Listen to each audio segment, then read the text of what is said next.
What is up, and welcome back to a brand new video. Last time we left off, we just researched whatever it took to build antiquity sites, and we almost have the Bolshoi Theater finished, not to mention we are about to overtake some of China's cultured city-states, and we are also about to overtake them in culture. Thank God that flood came. I think it destroyed the musketmen, if I'm not. It definitely destroyed the musketmen, no doubt about it. So we are going to build some water parks now because I forgot what that civic was called, but not only did it unlock antiquity sites, we could also start building water parks for even more tourism and culture. Speaking of which, we have almost superseded Australia, or not Australia, sorry, China. We are technically Australia since we took them out. And we are about to research conservation, which would give us 3 envoys and allow us to build some natural parks. What sucks is I don't have too many spaces that would be too good for natural parks. I probably should have planned this out earlier on in the game, but most of the time I don't use natural parks at all. Like, I just find rock bands to be a much better spending of faith. But Teddy focuses on natural parks. We all know Teddy Roosevelt, who he was. So, in service to him, we are going to build a few more natural parks than usual. We are starting to get all these museums out, all these water parks out, and we are doing great so far. Have we overtaken China yet? I feel like we've overtaken them. But we will beeline radio to absolutely blow up our cultural output, and we have overtaken China for the most culture per turn. Soon we should be able to blow by them in civics and eventually tourism. We do still have a lot of work to go. Scythia is looking, well, Pakatui especially is looking like he's going for a science victory.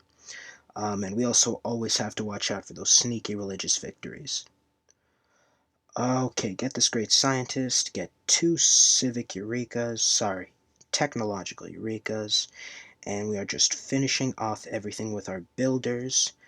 I think soon we're going to build more builders to start chopping up everything so we can get Rapa Nui's unique tile improvement, which would end up giving us more tourism later on in the game. So I am also going for a diplomatic victory as a backup. Even though we have Australia's capital, we are making 4 diplomatic favor per turn, and that is only going to increase. Okay, we really don't have anywhere that national parks can really go except for a few city spots. We'll figure everything out, I guess. Right now, after we get conservation, hopefully, we should be able to get suzerainty of Nanmandol, and very soon Rapa Nui, I would hope. So, we are going to start to build holy sites everywhere, because we are going to need the faith for national parks. I keep calling them natural parks for some reason, but national parks and rock bands, which are the best unit in the game when you're going for a culture victory. Clear out that marsh to increase Baltimore's population. Right now I'm just going to chop everything, which I probably should have done earlier, but for some reason I like lumber mills more than chopping everything. Something I definitely have to work on. But as of this game right now, we will just go ahead and chop everything to get a massive improvement in food and production. Buffalo definitely needs help with food. They're not near fresh water. Let me just get this going on first. I don't think I get any of those resolutions passed. I did get one. But Buffalo definitely needs some help food-wise, but it is fine. Everything is fine. We'll put him in Scythia, yeah. And I think that's our first great musician. 6 turns, we will be able to get a... I think it only holds 1, the Bolshoi Theater. Eventually we'll be able to put all our great musician slots. Oh yeah, Mongolia has a lot of great works, which I will definitely to try to take everything from. We did end up getting 3 right there, and even though... Hold on, let me just... Even though we're going to lose a lot of money, we are going to make up for that in tourism and eventually get the money back, which is going to be even more exciting. So pretty much I'm just cutting my cake and eating it too. I think that's the phrase people use. We're going to get 2 envoys in about 20 turns, I think, and Pakatui has declared war on Kinshi Huang. Don't drag me into it. So we'll try to trade with Scythia to increase our cultural output, and we're just going to keep that great musician right there. Target of this competition is Pakatui. I will give you some gold to fuck off. Conservation in 3 turns. We have overtaken China in damn near everything, and wait till I take his city-states, and oh, no, there goes his culture. That sucks, I guess. Side note, something else you can do with culture is fill out your civilization's borders quite nicely. It's not really that important, but it helps. So we're gonna just start chopping everything. I think rainforests provide negative appeal to adjacent tiles. I don't know if that's true. Didn't know if that was true playing this game, so I just decided to chop them, because chopping's always better. Looking around, we did have an alliance level increase, that's good. And we are making, everything's looking good so far, except the number of trade routes. We gotta keep that up. And we have even more barbarians coming in. That should be fun. Look at that, though. The fact that we get plus 10 combat strength from the Giant's Causeway and America's unique ability. Horsemen can go toe-to-toe with musketmen. I feel like it should be a one-shot or something. That's like 2 whole arrows that musketman is ahead of me. We did get conservationalism. We will get suzerainty of Nan Mandol. And there goes our culture. See you, everybody else. Especially you, China. Fuck you. Okay. Mongolia has a pretty big military. So does Scythia. I think they're actually at war with each other for some reason. And, oh, there goes half of the city-states to our west. Why not? Ferris wheel helps. I don't think we have to deal too much with them, so I'm not going to focus on building a military. But we should definitely watch out for them. I don't want to end up losing this game because I lost 6 cities towards the end and my tourism just plummeted. Speaking of tourism, there is the Bolshoi Theater. More culture, more tourism, especially when I put in that great work of music. And I'm going to start hopefully building faith districts everywhere. Holy sites, that's what they're called. Although I do feel like building the Hermitage would be much better. It's going to take a while, but I feel like I am ahead in culture enough where that is a solid chance. 240 culture per turn. It has just blown up the last few videos. Last really 30 to 40 turns is when my culture has just skyrocketed. I'm going to get 20 gold per turn from Scythia, and hopefully some more from Pakatui, and hopefully I'll be able to get something from China. I think I was able to get 60 gold per turn just from those 3 trade deals. Trading luxuries is so overpowered. And in a few turns, we should be able to get enough envoys to get Rapa Nui as our ally, which is another blow to China and another big improvement for us. Really, China's biggest strength is building all the early wonders because they can use build charges to do that. But I feel like after that, they really don't have to. They do have the Great Wall, which is kind of impressive. But somebody like America with the tourism studio thing, or Canada with their ice hockey rinks, I think that is. I feel like that ends up adding more culture and tourism than whatever China has.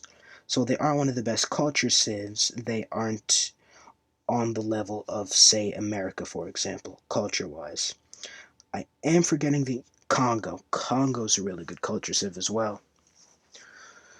Um, but right now we are going to get a few more great works. Natural disaster, I don't care because it's in Scythia. And let us get another great writer. Even more culture, even more tourism, just what I like to see. Heck, even our faith is starting to look pretty nice. We are going to move Pangala to Washington to massively increase our tourism and culture, even though we will take a minor temporary hit to science and culture right now.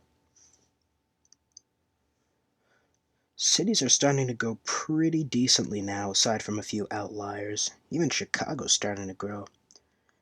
That almost never happens, even in real life. We are going to get civil engineering next turn, a nice free government uh, governor policy slot.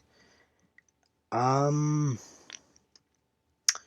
Not really much to say right now. We are just trying to.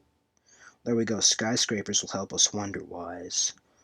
I don't think I'm gonna get the Statue of Liberty. It's really not important right now. Shit, I don't even know what to get anymore. Guess Amani could help. Getting that last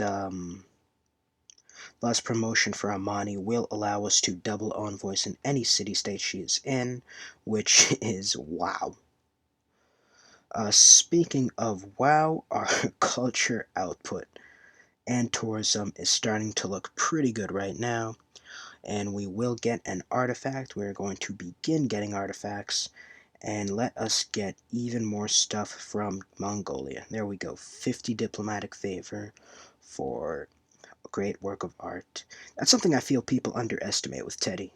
You can trade away diplomatic favor for so much gold, so much great works, that it almost becomes damn near comical.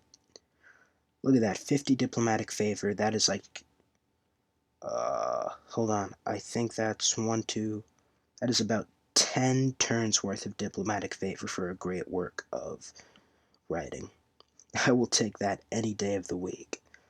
Although Teddy is pretty good at diplomatic victories as well, I feel like trading away the diplomatic favor for culture stuff is definitely the best thing that you can do the diplomatic favor with.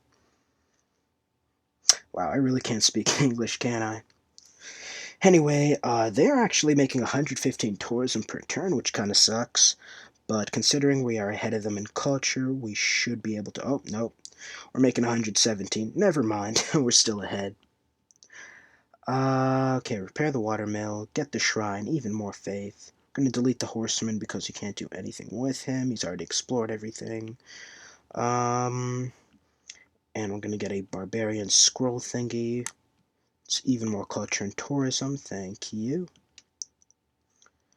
Okay, so science, we are doing good. Culture, we're doing good. The one thing we're struggling with is faith. We will get Rapa Nui on our side, hopefully soon. And we do need a lot of gold right now. Okay, we'll start chopping everything. Get me some builders to chop everything. And, okay, there we go. We just had to put in the trade route. Next turn. No money per turn, but we are going to eventually get that back. Okay. Not really much to say here. Probably should have just cut this shit out. But I will make it entertaining. So we are going to build a factory to put all the children, I mean all the paid adult-aged factory workers. We are going to get a few neighborhoods so people don't have to live in the ghetto their entire lives. Okay, where's this artist going to go? I guess he's just going to stay there. Menacingly. 8 turns for radio, that is where the fun is going to begin. Our tourism is going to double if we build those stations in every place, every city in our empire. Canberra's looking at 12 population per turn. Turn 198, not too bad at all. Buffalo just grew, that's perfect. Let's get a commercial hub, even though a harbor would have been nice. Let us put more people in neighborhoods, more people in neighborhoods. We are trying to grow as much as possible so we can build faith districts and the like. So how much money would you give me? 10 gold per turn for a luxury is really good. I am almost going into negatives when it comes to gold, but I should be able to keep it in the positives for long enough for the deals to Teddy and everyone else to wear out, and I'd get all my money back. Speaking of money, we did just get another trade route. That should be insanely helpful. Let's build a builder. Again, builders everywhere. We are going to need them for seaside resorts as well, and eventually ski resorts, all of which give insane amounts of tourism. We'll just keep the great musician there, Ludwig von Beethoven, until we get radio and begin building all the whatever film studio. Yeah, that's what it's called. Okay, Scythia. I have to play a Scythia. I don't think I've played a Scythia yet. Okay, China wants 60 diplomatic favor. That is fine. We will get fishies and a lot of production in this city. Wow. Okay, here we'll just build a bank because we do like our money. And yeah, just chop everything. Food and production is insanely valuable in this game. 129 culture per turn, tourism per turn, that's my bad. We have almost doubled up China in culture. Bakatui looks like he's doing pretty good culture-wise, but he really doesn't have any bonuses aside from large populations he can get. So I'm not too worried about him. Okay, more neighborhoods. There we go. We probably should have chopped that, but I am an idiot, so it's fine. It's fine. So we'll chop the rice fields. Chop, chop, chop. What aren't we gonna chop? Okay, we are gonna need more archaeologists. Oh, hey, 40 gold. I could definitely use that right now. Not even sarcastic, I'm dead ass. We could use that right now. Our gold funds are running low. Okay. Um, we are gonna end up getting a few of Mongolia's cities to loyalty if the population keeps increasing like that. We did get a great engineer. He is going to provide a free factory in a city, massive production improvement, and all factories now give 2 more production, which is great. Another ancient ruin. Probably should have explored this earlier in the game. Let's chop everything. Even more great works. Everything is going well at once. Never had this happen to me in a culture game before. I like it. But this does look to... and unfortunately looks like it's about the end of the video. As always, don't forget to like and subscribe for future content. Yeah, this game should be in the bag at this point. All we have to do is grind through the next 50 to, I think, about 100 turns, but yeah, I'll see everyone in the next video.